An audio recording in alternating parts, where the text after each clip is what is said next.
Good morning मेरे प्यारे बच्चों, क्या हाल है। सभी लोग बहुत मेहनत कर रहे होंगे क्योंकि बोर्ड के पेपर आ गए हैं और किसी के स्टार्ट हो गए हैं, किसी के आने वाले हैं और आप लोग बहुत मेहनत कर रहे होंगे। इसी मेहनत को देखते हुए हम भी आपके लिए वेरी वेरी इंपॉर्टेंट हर एक चैप्टर के कंटेंट बना बना के आपके सामने प्रस्तुत कर रहे हैं। देखिए आज कौन सा क्वेश्चन मैं लेकर आया हूँ। आज मेरा क्वेश्चन इलेक्ट्रिसिटी से ही है। इस पर मैंने एक पहले भी वीडियो बना रखी है जिसमें मैंने रेजिस्टेंस को डिफरेंट कनेक्शन में रखा था, इन पैरेलल इन सीरीज को मिक्स किया था। उस पर मैंने एक क्वेश्चन बनाया था। बढ़िया सा क्वेश्चन है, जरूर देखिएगा, वो भी इंपॉर्टेंट है। अब ये क्वेश्चन क्या है, इसमें मैंने पावर की बात की है। अब पावर क्या होता है, the rate of energy consume by the electric circuit is called power.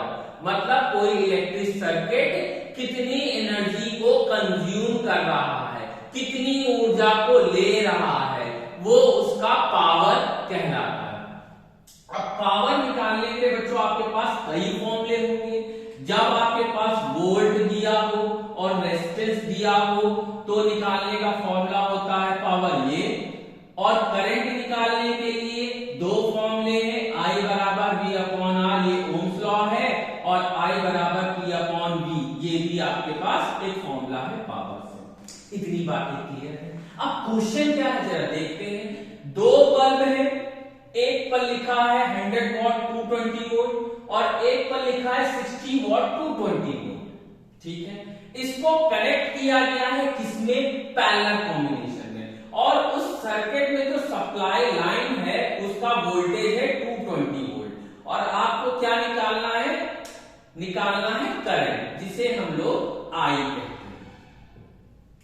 अब I कैसे निकलेगा, यहां पर दो तरीके हैं, मैं आपको दो तरीके बताऊंगा इस क्वेश्चन को निकालने के लिए। I एक शॉर्टकट एकदम मेथड है जो इस फॉर्मूले पे बेस है और एक इस फॉर्मूले पे बेस है, दोनों तरीके से हो सकते हैं। इसमें क्या निकालना पड़ेगा, रेजिस्टेंस।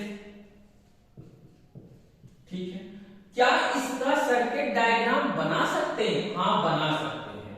देखिए कैसे बना सकते हैं।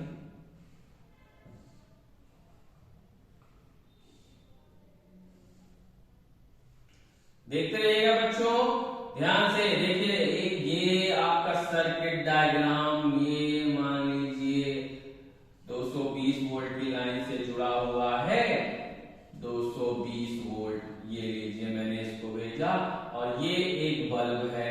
बल्ब में सुंदर सा नहीं बना पा रहा हूं लेकिन बस काम चलने भर का आपको बना दे रहा हूं। ये लिखा हुआ इस बल्ब से और इस बल्ब पे लिखा हुआ रेटिंग है।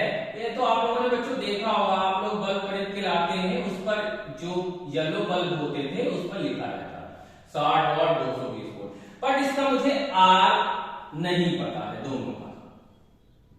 ये है इसका सर्किट डायग्राम अगर मैं इसको बनाऊं। ठीक है, अब चलिए स्टार्ट करते हैं। स्टार्ट क्या करना है, मुझे आर निकालना है। आर के लिए मेरे पास ये देखिए, मुझे पहले इसका निकालना है, R1 निकालना है। तो R1 निकालने का फॉर्मूला होगा V स्क्वायर अपॉन P1। देखिए आप उनको मैंने पहले भी बताया, इस पर मैंने पहले वीडियो बनाई जिसमें मैंने बताया है कि अगर दो रेजिस्टेंस पैरेलल में होंगे तो उनका वोल्ट जो होगा, वोल्टेज जो होगा, पोटेंशियल डिफरेंस जो होगा वो सेम होगा। ठीक है, इसीलिए V सेम है। अब देखिए इसके अनुसार V की वैल्यू क्या है, 220 को दो बार लिखेंगे क्योंकि स्क्वायर लगा है। P1 कितना है, 100। देखिए यहां पे मैं लिख दे रहा हूं, P1 है 100 वॉट पहले बल्ब का, P2 है 60 वॉट दूसरे बल्ब का। ठीक है, यहां पे ये दोनों कट गए और 22 को दो बार मल्टीप्लाई करेंगे तो 484 आता है। ये क्या आया, रेजिस्टेंस। मतलब अब यहां सर्किट डायग्राम में मैं लिखते चल रहा हूं 484 ओम इज अ फर्स्ट रेजिस्टेंस का जो प्रतिरोध है, इस बल्ब का जो प्रतिरोध है, रेजिस्टेंस है, वो कितना है, इतना है। अब दूसरे का निकाल लेते हैं, फिर वही कॉन्सेप्ट P2, तो V स्क्वायर 220 इंटू 220 अपॉन यहां पे कितना है बल्ब का पावर 60, ये 0, और अगर मैं इसको सॉल्व करूंगा बच्चों तो आएगा 806.67, इतना आएगा। ठीक है, अब मेरे पास दोनों रेजिस्टेंस मिल गए हैं और ये दोनों रेजिस्टेंस का मुझे वोल्टेज निकालना है कि क्या है, कि कैसे कर रहे हैं, टोटल रेजिस्टेंस निकालना है। मान लो इन दोनों जो डिफरेंट रेजिस्टेंस यूज हुए हैं इन अ कॉम्बिनेशन ऑफ पैरेलल, इसका टोटल रेजिस्टेंस कितना होगा, क्योंकि यहाँ पे जो R है ये टोटल है, तो मुझे टोटल निकालना है। ठीक है, आपने पढ़ रखा है ये फॉर्मूला, ठीक है बच्चों। और अगर इसको मैं सही से करेक्ट कर दूं तो R1 into R2 upon R1 plus R2 ये आ जाएगा। ठीक है, तो यहां पर R1 की वैल्यू कितनी आई है 484 और R2 की वैल्यू कितनी आई है 806.7 और R1 की वैल्यू कितनी है 484 और प्लस 806.67। अब बच्चों अगर आप इसको सॉल्व करोगे तो 302.5 ओम आंसर आएगा, मतलब टोटल रेजिस्टेंस मिल गया। अब मैं करंट निकाल सकता हूं आई, क्योंकि भी मुझे पता है। अच्छा, एक चीज और बच्चों इसमें जानने की जरूरत है आप लोगों को। क्या जानने की जरूरत है, क्या जानने की जरूरत है कि इन दोनों का वोल्ट जो है वोल्टेज है सेम रहेगा। ठीक है, वोल्टेज की कोई चर्चा नहीं। अब हमें करंट निकालना है, मान लीजिए करंट निकालना है, तो I बराबर V अपॉन R, जैसा कि मैंने आप लोगों को बताया है बच्चों। तो I निकाल लीजिए फटाफट। I V की वैल्यू 220 रहेगी और R की वैल्यू आई 302.5। अब अगर आप इसको इससे डिवाइड करोगे तो आपका आंसर आएगा 0.277 समथिंग एम्पियर, इतना आएगा। तो हम इसको लिख देते हैं 0.73 एम्पियर, ये आपका आंसर हो गया। अच्छा बच्चों, एक चीज जो मैं बताना चाह रहा था, अब मेरे दिमाग में याद आया कि अगर आपको इसमें खाली करंट पूछा है तो आपने निकाला, और इसमें आप एक चीज और निकाल चुके कि हर एक बल्ब का, ईच बल्ब का जो रेजिस्टेंस है वो भी आपने निकाल दिया है।